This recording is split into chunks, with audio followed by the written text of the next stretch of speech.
Pakistan is going through its worst economic crisis and is desperately seeking an IMF bailout. Petrol prices have been hiked to 272 per litre and diesel 280 Pakistani rupees per litre.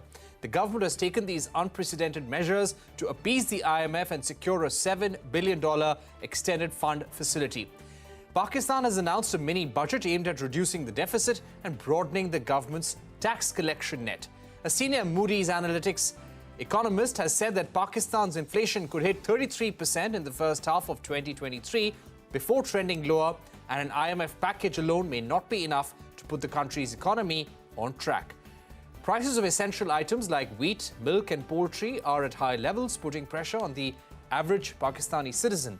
The government could now increase tax rates to widen the tax base as well. Joining me now to take this forward are Raza Rumi, journalist from Pakistan, joining us from Washington, D.C., and Stephen Cochrane, chief economist at Moody's Investor Service. Thank you very much for joining us here, gentlemen.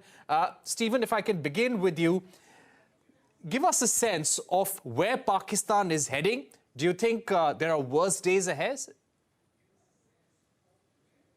It's going to be a tough year this year. I think there's no question about it. I think the first half of this year could be a difficult year for Pakistanis in general. As you mentioned earlier, there's a very, very good chance that inflation will rise further. As you mentioned, the price of petrol is going up, and it could very well rise further if there's a need down the road. And inflation is still very high for food products, basic products that ordinary households buy day to day.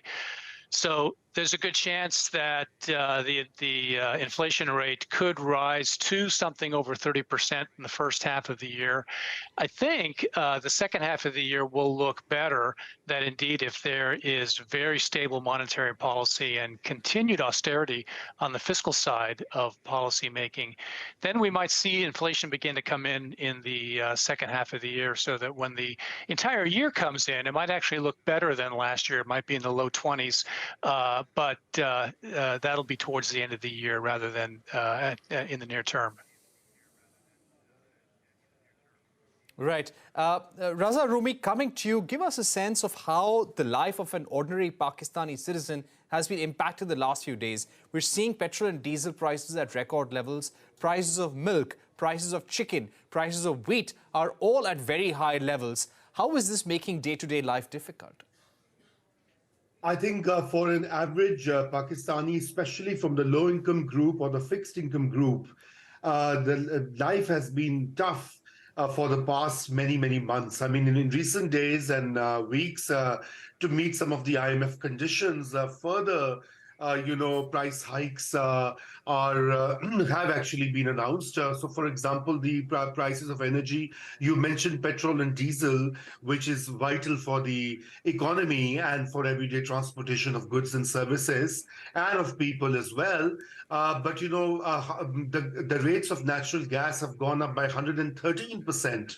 And that is also to bridge the shortfall between the cost of producing and importing LNG or gas, etc., and the rate at which it is sold in the open market.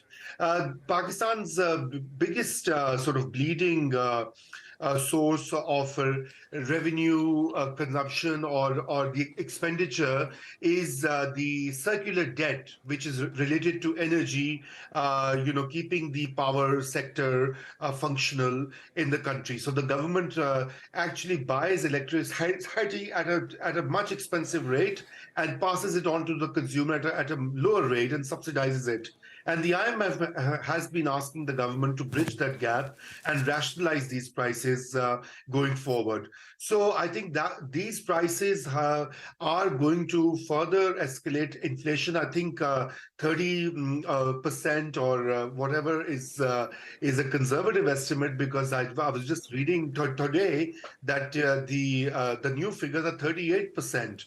And the food inflation for the past many months has actually been close to 40%. So as you mentioned, bread, milk, eggs, etc., All of this has been a major source of hardship for Pakistani people, and I really, it has a political cost, it has a social cost, and I think that's what the government is truly worried about. Yeah. Right. Stephen, coming to you, it has been predicted that even with this IMF bailout, which looks difficult at this stage, even with this, things may not get better overnight. What is your view? Well, the IMF bailout will certainly help, and I think the government needs to do everything it can to try to secure that bailout. Without it, the conditions would be even that much tougher.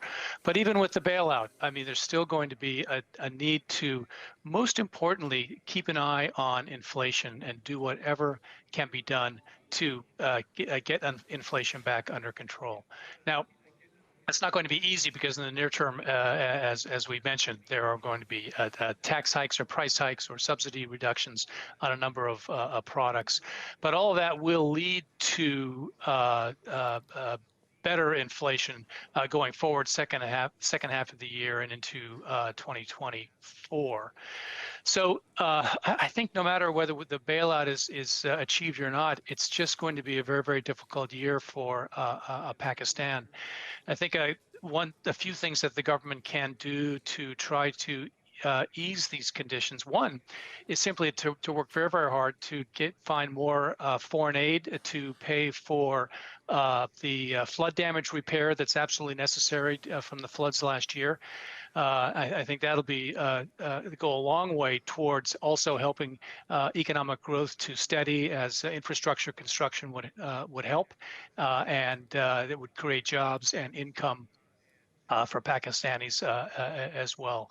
So it's going to be tough in terms of managing fiscal austerity at the same time managing some of these flood relief programs that have to be taken care of as well. Right. Raza Rumi, coming to you, the Washington Post reported how there have been 13 bailouts that Pakistan has received since the 1980s, but somewhere they have just not gone for those major structural changes that were required to reduce government spending, increasing revenues as well. What do you think has been missing from the economic program of successive governments? This is a very important question, and I think a fundamental question here. The unwilling nature of the Pakistani political system to undertake structural reforms that are an imperative now. And now, I guess, with this crisis, they will have no choice going forward but to address some of those long-standing issues. What are those issues? I think the first is that Pakistan's bleeding public sector enterprises consume a major chunk of the budget. So there are big white elephants, that need to be either improved, their governance needs to improve, or they need to be privatized or partially privatized. The railways, the steel mills. I mean, there are dozens and dozens of public sector corporations which basically are a burden on the exchequer, and no political government wants to touch them because if they downsize or rationalize their workings, they will have to lay off people. So that's one part. The other is, of course, defense expenditure, which has also not really seen any decrease. I mean, it was frozen in the last budget. I mean, that's what the government claimed. But it is also important for Pakistan to review. And some of the economists have argued that some of the wasteful expenditure in the public sector, both in the defense sector as well in the civilian bureaucracy, needs to be trimmed down. And then, of course, the power sector that I mentioned earlier. Almost 20 to 30% of line losses have been reported in power distribution. So until you don't fix some of these issues, and you're not going to, stabilize in the longer run. I mean, IMF bailouts are just temporary sort of injections that Pakistan is now used to, and I think this one also will give a reprieve for a couple of months, and then in about 4 to 6 months, Pakistan will be back in the same situation until it really doesn't cut down its expenditures. But for all of this, what is important to remember is that you cannot bring about these reforms without a bipartisan consensus, without a political consensus and political stability. In Pakistan, governments are frequently changed. There's still turmoil going on the street. I mean, for much of last year, the opposition leader Imran Khan was protesting on the streets. Now he wants an early election, and the government doesn't want to go into election. So there's always this political instability that prevents arriving at a consensus on key policy reforms that are urgently needed. And final point, why all of this is has become so critical, with foreign exchange reserves dipping to nearly $3 billion or so, is also the fact that the Western assistance to Pakistan has declined tremendously. For decades, Pakistan has been, used to being part of the U.S. global security project, where either it's the Cold War or the Afghanistan war or the war on terror, and it was getting all these handouts, lots and lots of foreign exchange for its services in these projects. I mean, they're no longer coming until, of course, U.S. starts bombing another country in the neighborhood, maybe, but God forbid. So I guess what Pakistan's elites need to realize is that they have to wake up to a new reality, a new geopolitical order, and Right. also think of trading with India, trading with Iran, trading with China and other parts. I mean, it is an imperative now, without which you cannot really think of long-term solution. Right. Stephen, my final questions now to both our panelists. Stephen, starting with you, what is the danger of an economy like this for the Southeast Asian region, for the world as well, according to you? Well, there's a couple of dangers. First, of course, just for Pakistan itself, if these issues cannot be managed, and one of the first problems is simply not having enough foreign exchange to bring in the imported goods that are needed to survive. That's a very near-term problem. And then if these issues lead to a rise in poverty rates and then a rise in social instability, that's something that can not only hurt Pakistan itself, but bleed to other regions of the world. So stability and the idea, as mentioned earlier, that these structural reforms take a really long-term effort to attain is really critically important in trying to avoid these kinds of issues. I think in the near term, one of the advantages in terms of the global economy is that the Chinese economy is going to be accelerating this coming year, next year, as it comes out of its zero COVID policy. That will create opportunities for trade and for somewhat stronger global growth. It's a very good time to be working on policies that extend linkages through global trade and inward investment into Pakistan.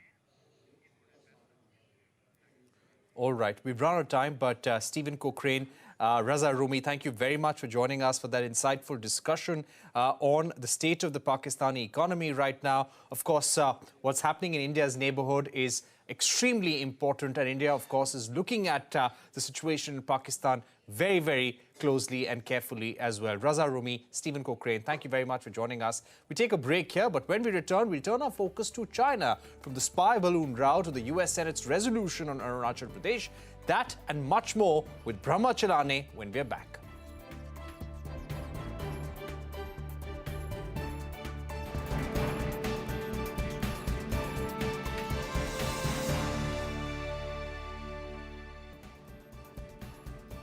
Welcome back. You're watching Global Eye. U.S. shooting of a Chinese spy balloon has worsened tensions between U.S. and China. President Biden has said he intends to speak to President Xi about the issue, but is not apologetic about shooting down the balloon. China, as a countermeasure, sanctioned Lockheed Martin and Raytheon missiles and defense.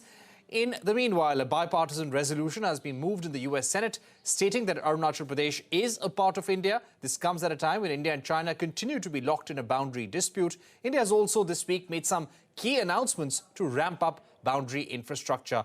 Joining us right now is well-known foreign policy expert on China, Brahma Chalane. Brahma Chalane, thank you very much for joining us. How do you see this spy balloon controversy worsening relationship between the US and China? Biden making very clear he will take it up, but he doesn't want to start another Cold War. You're right.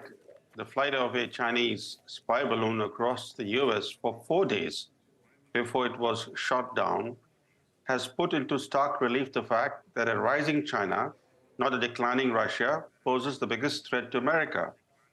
Biden is facing a lot of flack at home for having waited 4 days before ordering the downing of the Chinese spy balloon. By contrast, he was quick to order the downing of 3 unidentified aerial objects that were noticed subsequent to the Chinese reconnaissance balloon. So in this context, it's significant that Biden has announced that he intends to speak with Chinese President Xi Jinping to keep lines of communication open, and that this weekend at the Munich Security Conference, Anthony Blinken could meet with China's Wang Yi. So clearly shows that the Biden administration is seeking to ease tensions with China. In fact, in a statement, Biden says that the U.S. is not seeking conflict with China or even a new Cold War with China, and he has said in the past that his administration is not seeking to change China's political system. And see, contrast that with his position on Russia, including seeking regime change there, revitalizing the NATO alliance against Russia, fueling a new Cold War with Russia, decoupling the U.S. economically from Russia, and approving Russia's economic and political collapse. So what emerges is that Biden, despite the balloon episode, wants to maintain stable relations with China. In fact, his conciliatory approach toward China stands in stark contrast to his strategy of bleeding Russia in Ukraine by supplying Ukraine with increasingly sophisticated and longer-range weapons. I'd like to ask you about the India-China boundary tensions as well, because India and the United States have somehow been coordinating on China for a long time now.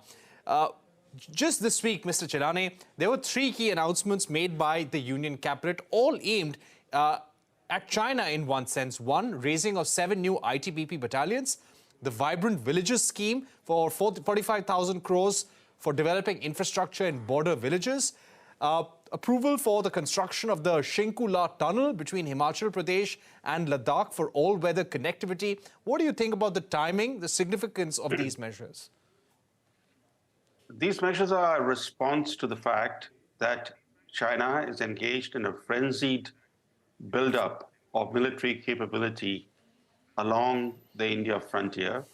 It's been building new military infrastructure, and the military standoff of China with India continues for the past 33 months. And that standoff is a response to China's encroachments on some key border areas of Ladakh. So given the ongoing Chinese border aggression against India, India is being forced to respond by stepping up its own military infrastructure.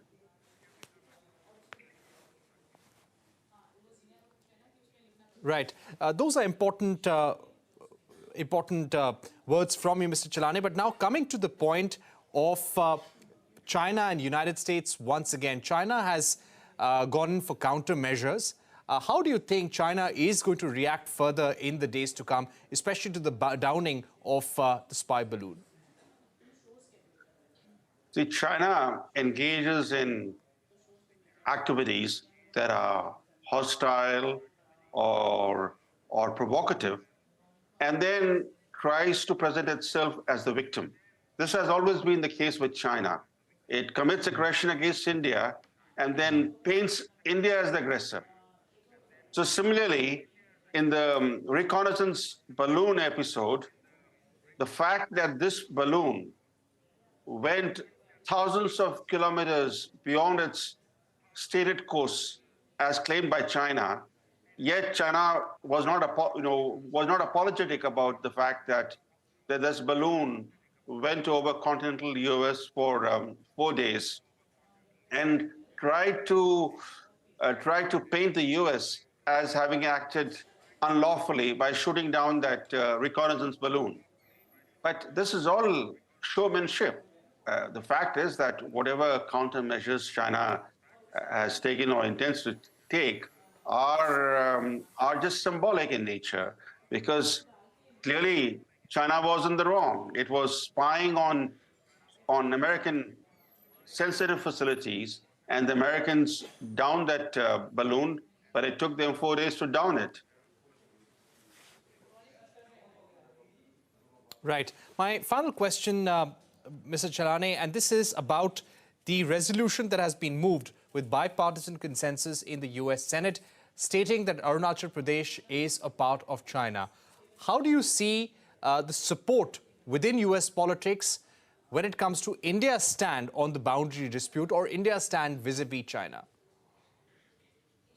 The fact that India faces a hostile Western press, the Western press has become increasingly hostile to the Modi government.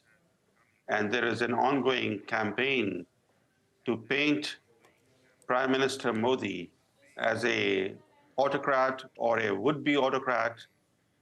This is a very unfair narrative. India remains a robust democracy. So given the hostility that India faces in certain Western quarters, this resolution moved by Senators Jeff Merkley and Senator Bill Hagerty, stating that Arunachal Pradesh is clearly a part of India, that India was within its right to do what it has done, that the United States recognizes the Mahan line as the international boundary between China and the state of Arunachal Pradesh. All that is really good for India, because it shows that in the most powerful legislative house of the United States, that senators are willing to stand with India. This resolution is co-sponsored by a very powerful Senator John Cornyn of Texas, and it's likely to be passed given the bipartisan support that it enjoys.